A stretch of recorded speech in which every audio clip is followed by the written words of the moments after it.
se le añade después,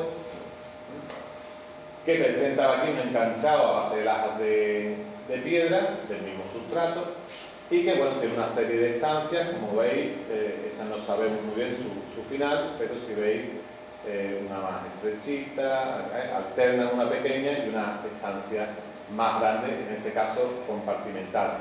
Y al noroeste, en este caso, esta pequeña estancia de muros bastante gruesos para su tamaño, que bueno, se puede interpretar que está como un poblado sido o como una zona para el ganado, algunas zaurdas, hay muchas en la sierra que se conservan, aunque generalmente pues tienen alguna abertura para que entren los cerdos, tienen puertecitas, tienen compartimentación, y en este caso no. Veamos otras más adelante, y porque además aparecen completamente rellenas de mampuestos, con un zócalo, digamos, para darle una cierta altura. Esta es una foto aérea del sitio, veis que es bastante pequeñito, ¿no? Estamos unos cuantos compañeros, veis que son una instalación muy pequeñita. Esta es esa estancia que se anexa posteriormente. Aquí hay algunos de estos mampuestos que forman los pavimentos que tienen aquí y en esta entrada, que simplemente regularizan el sustrato. Y bueno, aquí un detalle de la conservación, viendo cómo aflora la piedra y realmente qué es lo que queda de los muros. En este caso son incluso de peor fábrica que lo que veíamos en los yacimientos de la margen derecha. Aquí algunos de los materiales recuperados en el Chaparral, esto que dan esta cronología entre siglo I y siglo II. Si a alguien no le parece que sean de esa época, que le riña a Enrique, que su empresa fue la que hizo el estudio de materiales arqueológicas. Y bueno, vamos a pasar a otro, que es el Torreón de Montegil, que ocupa este sitio de aquí.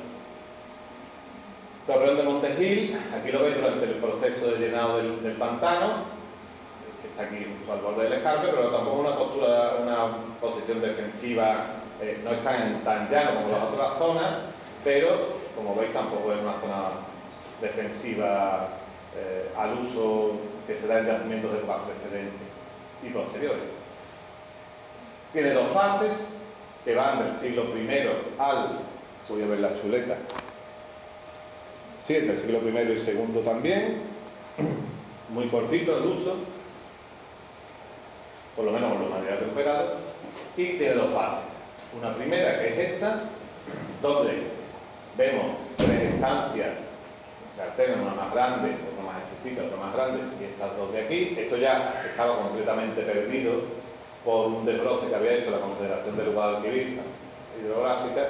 Se había cargado todo lo que quedaba de yacimiento, que tampoco era mucho, pero bueno, un fallo en la planimetría de la prospección anterior hizo que el yacimiento estuviera desviado y cosas que pasan. Después ya lo comentaré ese caso.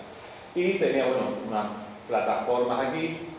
Interpretamos que puede ser un tema de transformación de productos agrícolas.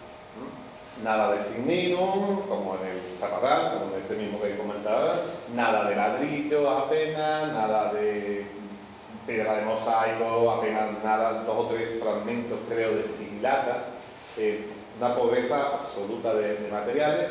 Y en una segunda fase pues se añade esto y de nuevo este pequeño edificio, digamos, con muros bastante potentes para su tamaño y relleno también de mampostería hasta un medio metro aproximadamente, que de ahí le viene el nombre al yacimiento, porque cuando lo localizaron en las prospecciones de 2001, esto afloraba, entonces le llamaron torreón, pues creyeron que era un torreón de vigía, ¿no?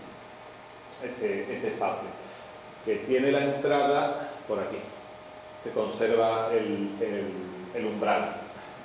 En esta zona de aquí, que parte nos puede recordar el tema, la instalación que vimos anteriormente, un edificio rectangular, funcional, dividido en estancias, recordamos 4 dolias, una plataforma circular y aquí otra plataforma, que interpretamos como bases para, en principio, como bases para la molienda y transformación de la aceituna o algún producto.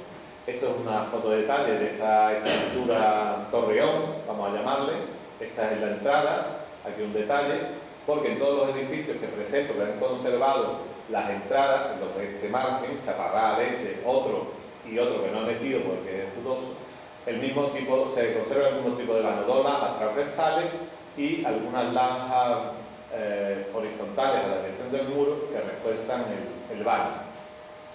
Esto es, como os digo, un detalle de la puerta de entrada. Como veis, están excavados parcialmente en el sustrato y después, una vez hechos los muros, rellenos de mampostería y además, quiero decir, colocada lo más horizontal posible, ¿no? No es un derrumbe ahí, aunque pudiera parecerlo, no es un derrumbe.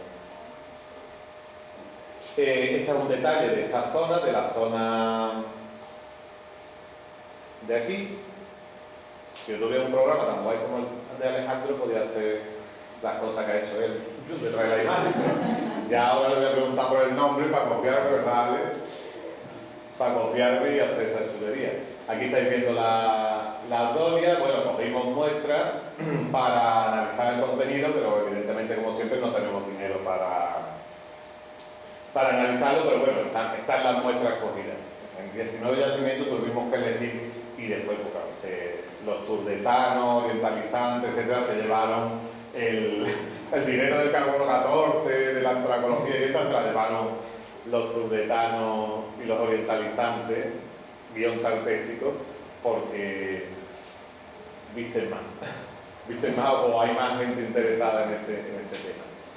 Bien, para mí, otra instalación, yo le llamo instalación agropecuaria, no por no llamarle villa, porque al decir villa todo se nos viene una cosa como la tetilla o como lo que nos ha presentado Alejandro, muy lejano a lo que realmente tenemos ahí, sobre todo visto el tema del Chaparral, donde no existía prácticamente nada más, y en Torreón, pues aunque la Confederación se había llevado parte, del enclave, aquí ya estaba el barranco que antes habéis visto, con lo cual esto en todo caso sería o habría sido una especie de corral, ¿no? Pues ese muro ya está prácticamente aquí en el borde del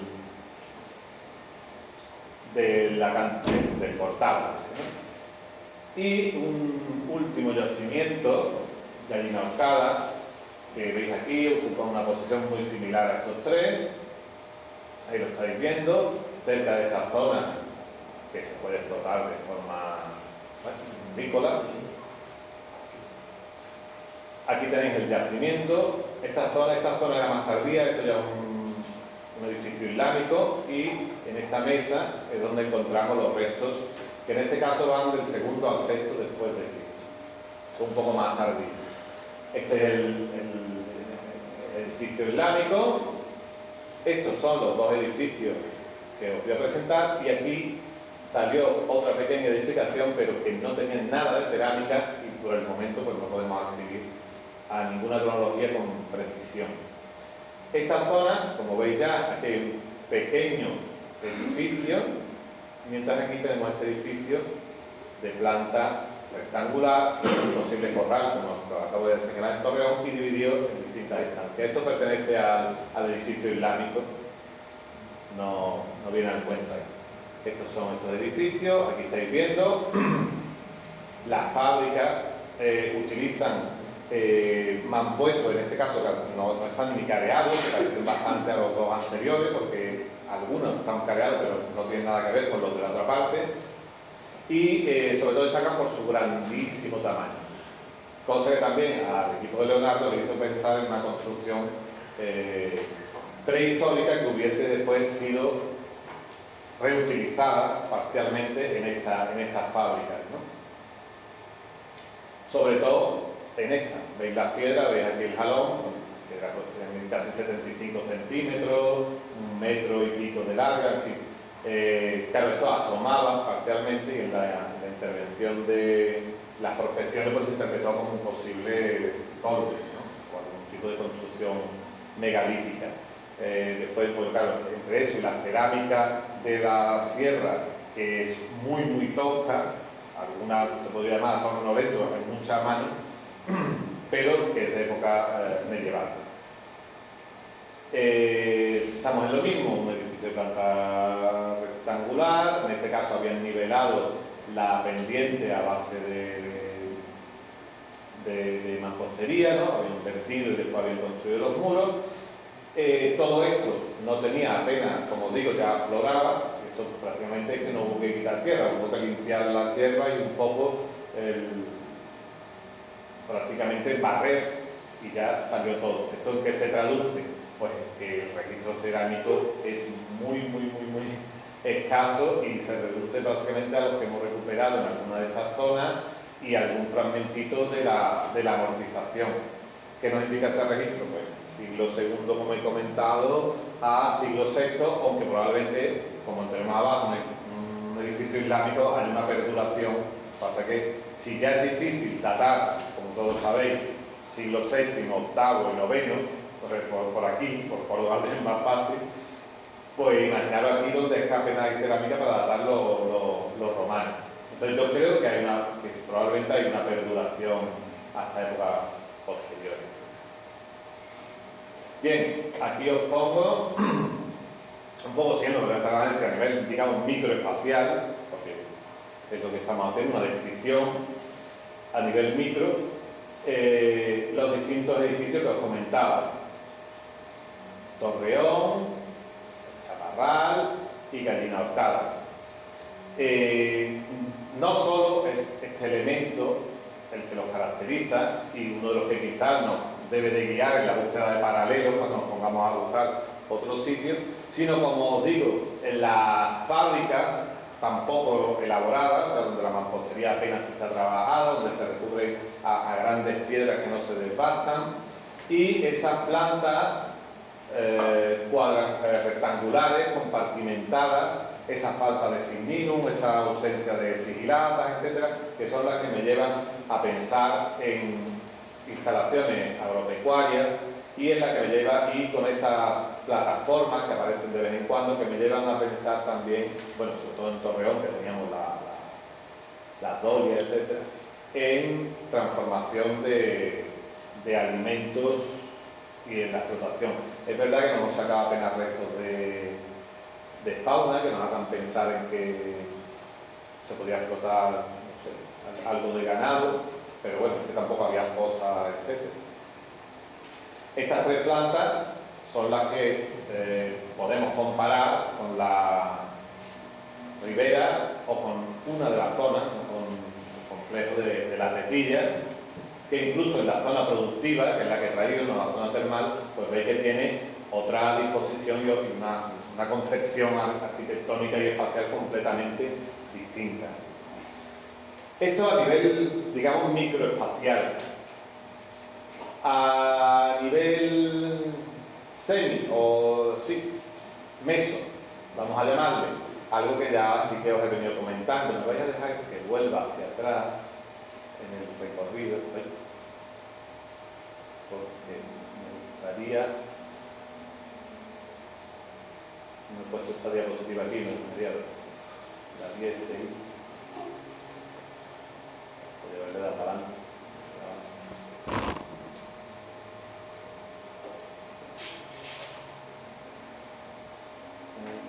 Aquí, a nivel mesoespacial, el patrón de asentamiento. Cerro de las Niñas, datado entre siglo VI y IV a.C., se ubica en una pequeña elevación, apenas 2 veces este aula, que aparece fortificada. En su interior, además, aparece un gran molino de piedra, aparece un horno, o sea, y almacenes con tantísimas ánforas. Es una zona, evidentemente, allí no puede vivir mucha gente porque es muy pequeña, una zona de almacenaje y de transformación casi de emergencia, ¿no? Dehesa de San Benito, datado entre el siglo IV y el II a.C., tiene lo mismo, un poquito más grande, es así, podría ser, imaginaros, no llegan a una hectárea, desde luego, no llega a una hectárea, 3 veces este aula, 4, no más, también aparece amurallado, y con distintas estancias adosadas a la muralla, un circuito. Hemos excavado un poquito porque quedaba fuera del agua, entonces la Dirección General, en su inmensa sabiduría, no nos autorizó a excavar más, fuérase, no sé, que supiéramos demasiado. Y los provinciales, sí que ocupa una zona bastante llana y se data justamente entre estos dos, entre el siglo IV y II antes siglo III, segundo antes de Cristo. Este sí ocupa una zona ahí bastante llana, bastante baja y un yacimiento bastante extenso y con distintas fases constructivas para un periodo tan corto. Pero bueno, aparte de eso, como os comento, después la diferencia con los de época romana pues es muy notable porque estos dos evidentemente no tienen ninguna funcionalidad ni posibilidad de defensa en altura, incluso estos se ubican, yo creo, al borde del escarpe, pero si aquí podrían tener alguna funcionalidad defensiva, por aquí no tienen ningún tipo de defensa. Por lo tanto, yo creo que lo único que buscan, dada la topografía de la zona, es estar lo más cerca del río, pero sin llegar a inundarse, porque claro, estas son caídas, como veis, pendientes más que notables, excepto en este trozo, que sí hay una zona ahí, pero que es muy llana y que podría ser inundable en determinadas circunstancias. Entonces yo creo que el patrón de asentamiento varía. Ya Cerro Pileta, que es de época islámica y puede tener algo, los romanos ya están mucho más lejos, veis, como una dependiente del Villar completamente, y aquí nos van buscando esta posible vía de comunicación y de abastecimiento de agua. Y Montegil sí podría responder a este mismo esquema, pero como os digo, Montegil estaría aquí. La cerámica es tan escasa que no me he atrevido a meterlo, ya cuando estudie esto, que esperamos Inmaculada y yo estudiarlo, ver si ella en su sabiduría ceramológica nos permite incorporarlo a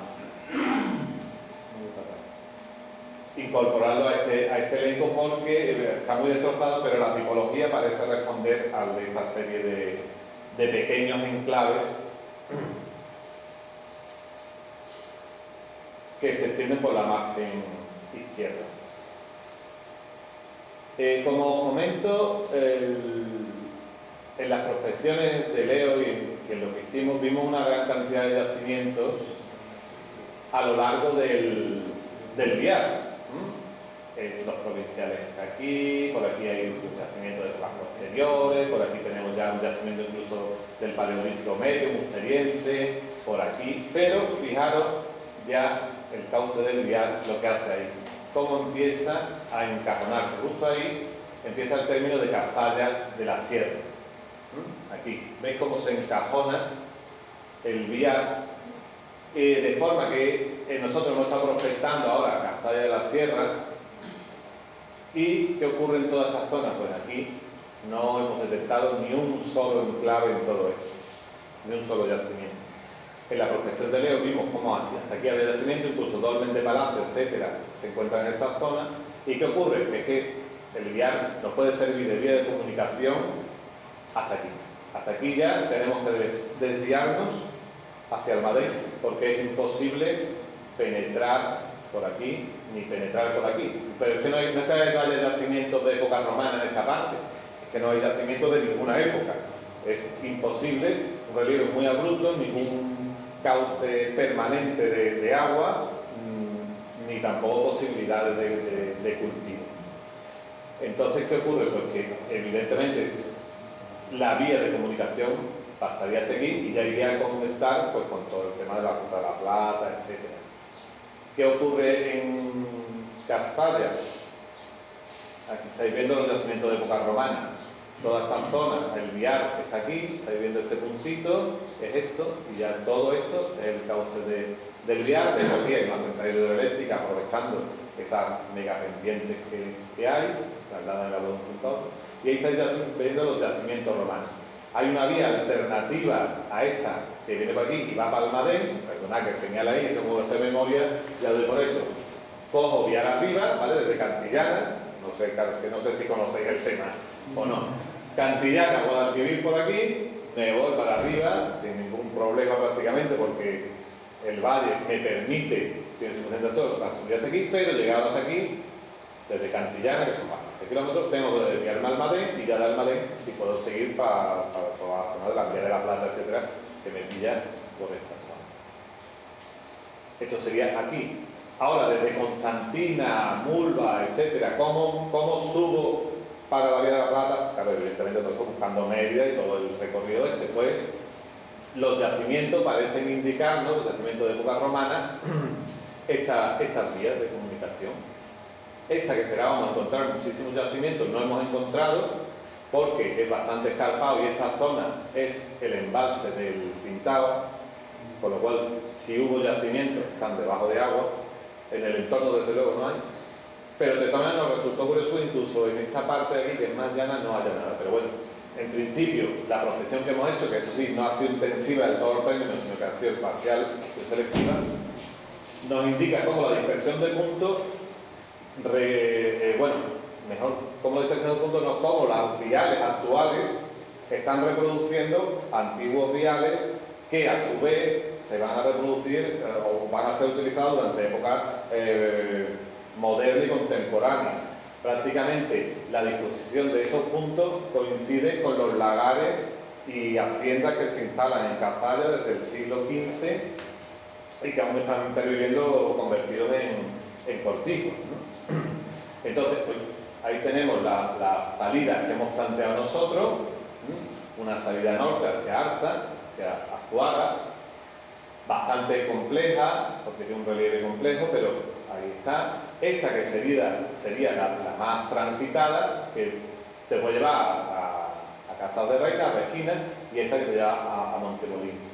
Al fin y al cabo, estas dos no son más que vías alternativas para después volver a acceder a la Vía de la Plata, no nos llevan a otro lado, incluso la Azuaga también después puede volver a meterte, pero sobre todo estas dos y el vial, yo creo que son los tres grandes ejes que desde el tramo medio del Guadalquivir, ese tramo entre Cantillana, Lora, Alcalá, Cantillana, Lora, pueden hacer para subir hacia el norte. Y con esto pues ya acabo, digamos, de intentar estructurar el tema de un nivel microespacial, meso, con el patrón de asentamiento cercano, y a nivel macroespacial pues un poco sintetizar este tema en la vía de comunicación. Y nada más.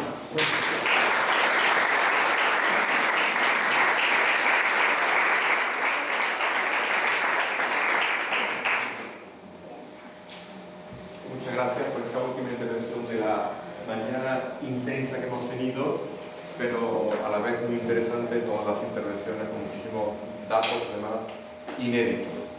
Seguro que alguien quiere hacer alguna intervención, alguna pregunta, alguna cuestión. Yo intenté hacerle una alusión al compañero de Rega, a decirle que el yacimiento ese que se cargaron con el canal se sabía que estaba ahí, o sea, que nadie argumente de desconocimiento, porque es un lugar que se llamaba El Padrón, quiero recordar, y ahí de toda la vida se ha visto un contexto romano de superficie muy claro. Por tanto, la agresión del canal